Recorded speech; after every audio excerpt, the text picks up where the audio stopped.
Quero fazer algumas considerações importantes sobre a oração Pai Nosso, que se encontra no livro de Lucas, capítulo 11, que a gente pode encontrar também no livro de Mateus, capítulo 6, a partir do versículo 9.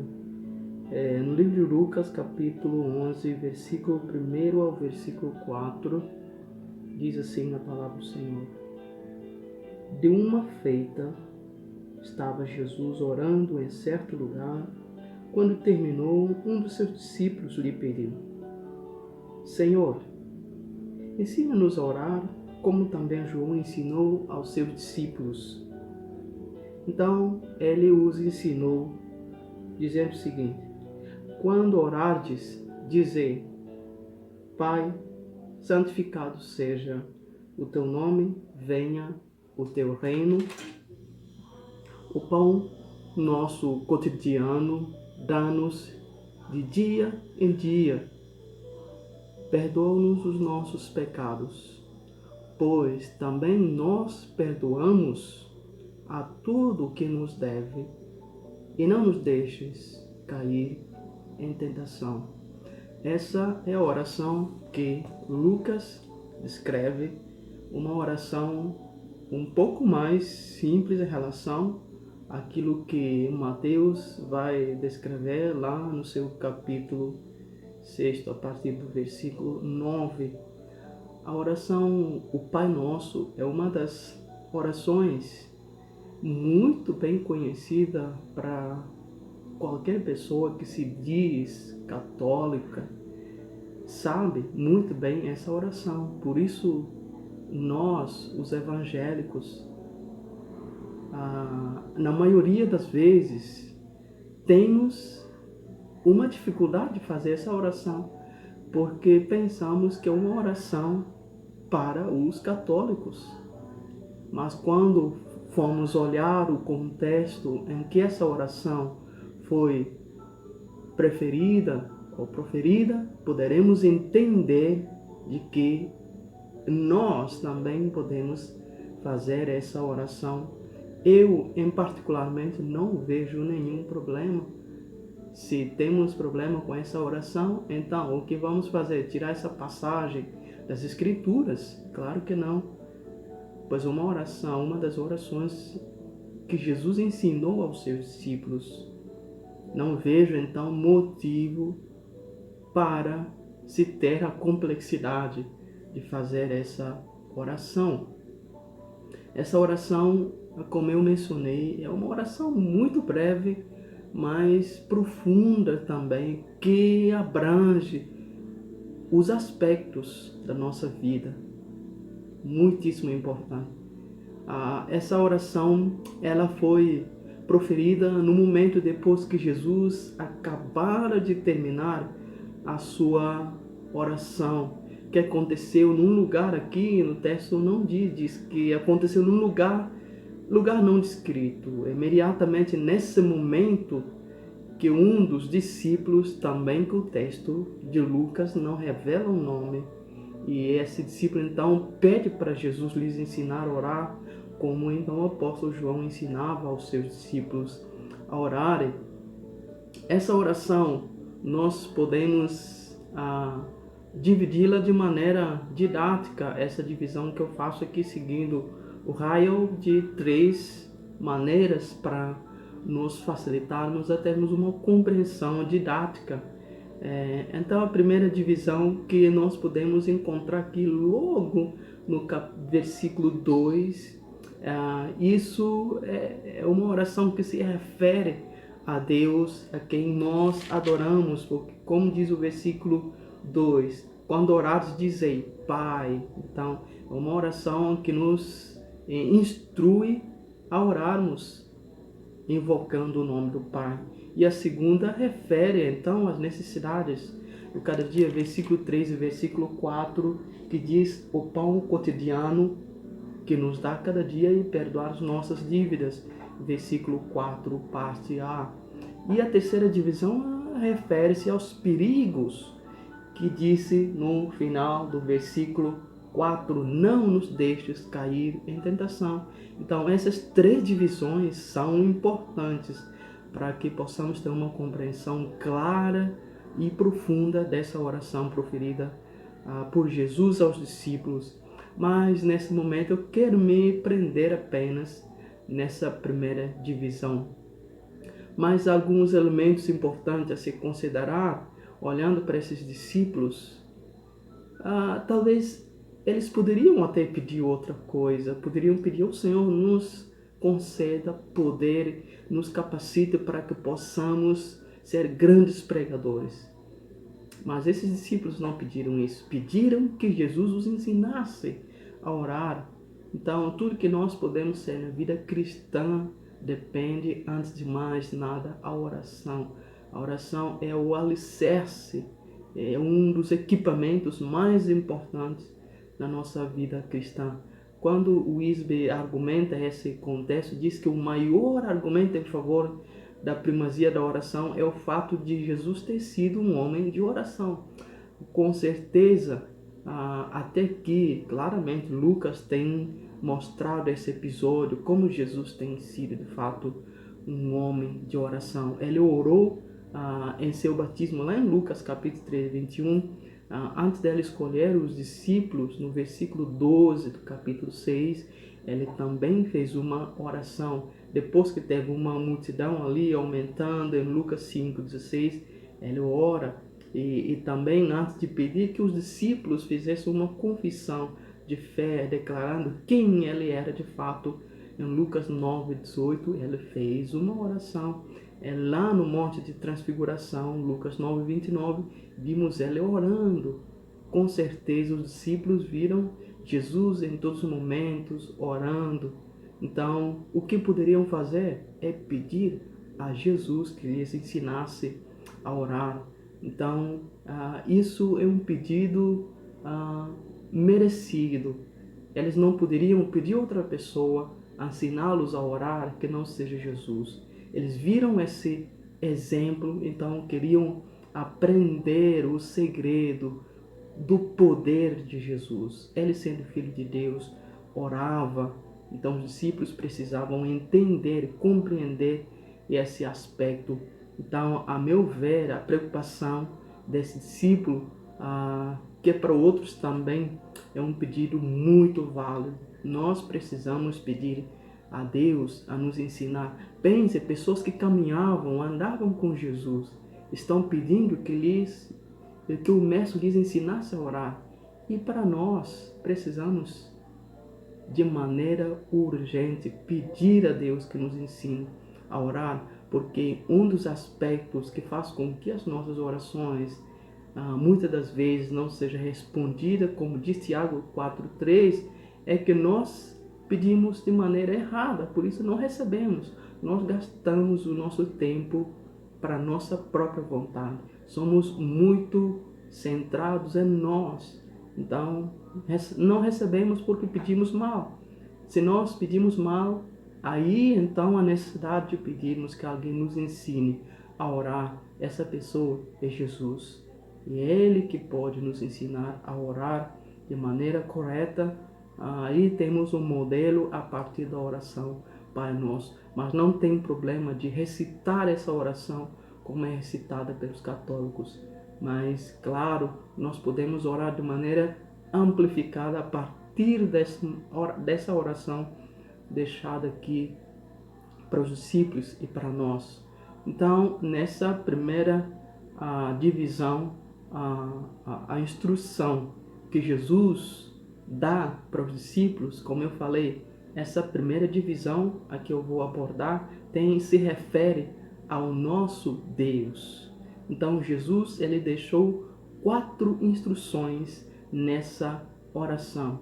A primeira instrução é que nós devemos clamar que Deus é o nosso Pai.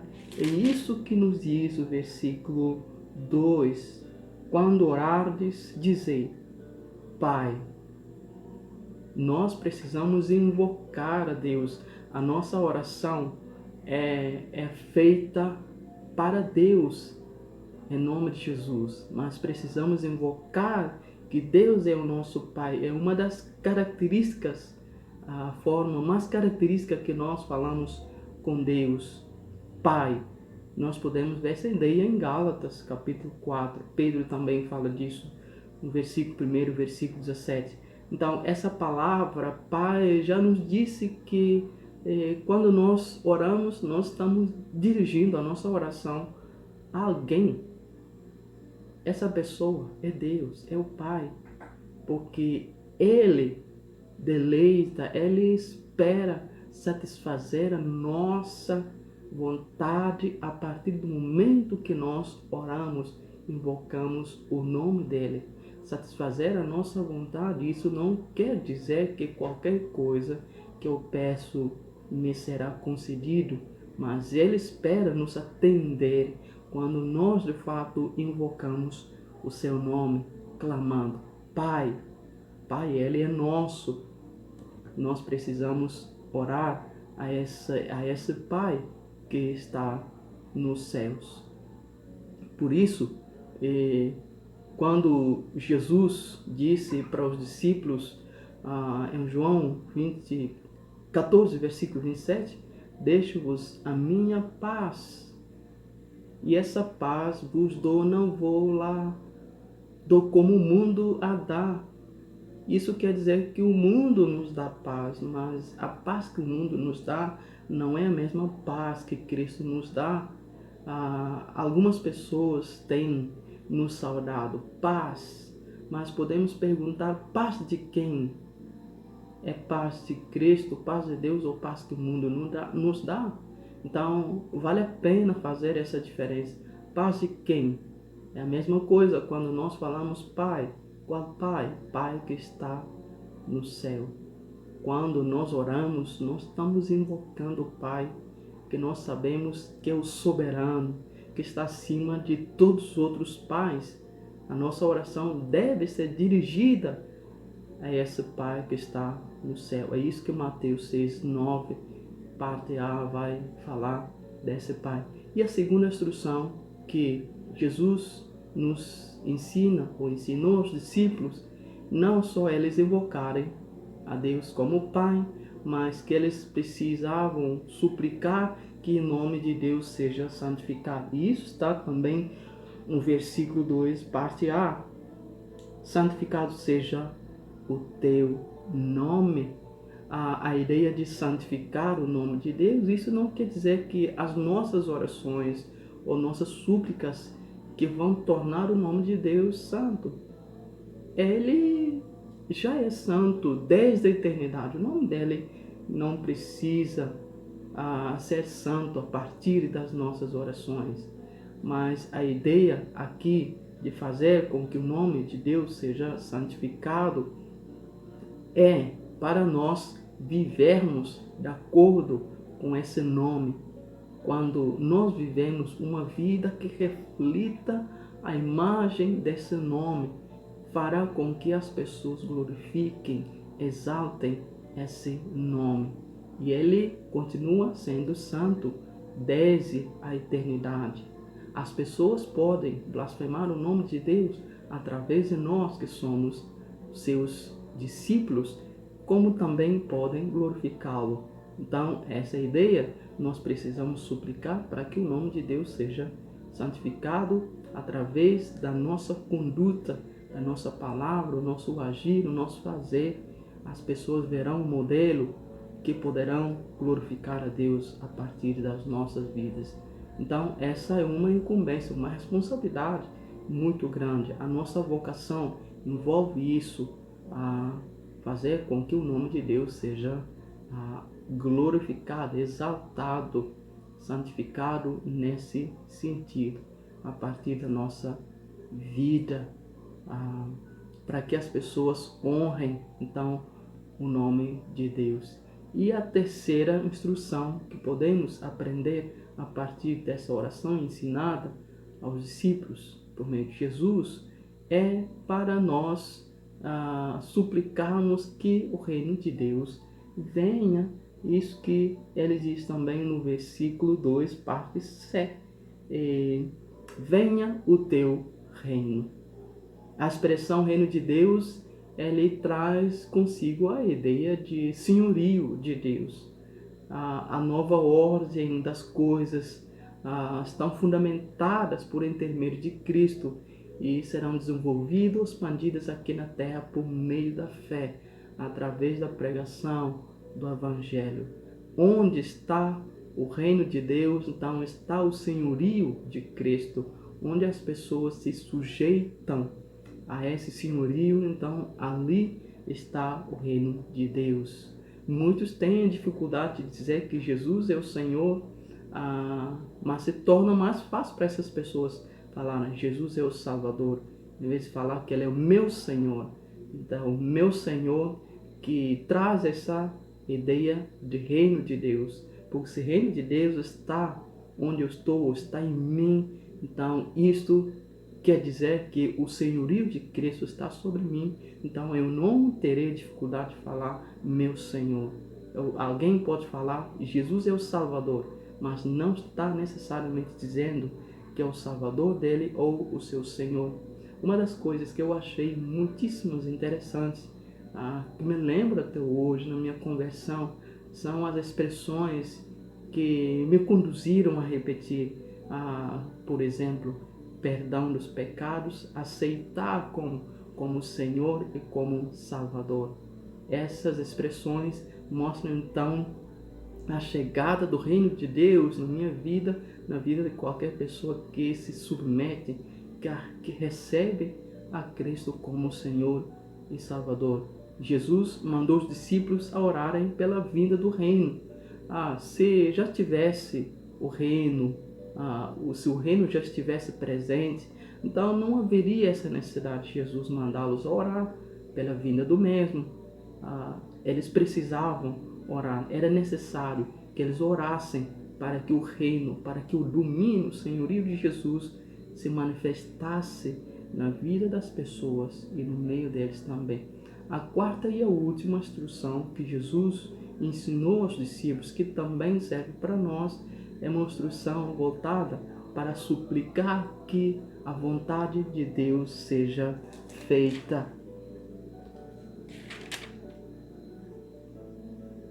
Só que essa parte aqui, seja a vontade de Deus seja feita, não aparece aqui no texto de Lucas, na nossa versão revista atualizada, mas no texto original aparece, e no livro de Mateus aparece essa expressão, que a vontade de Deus seja feita.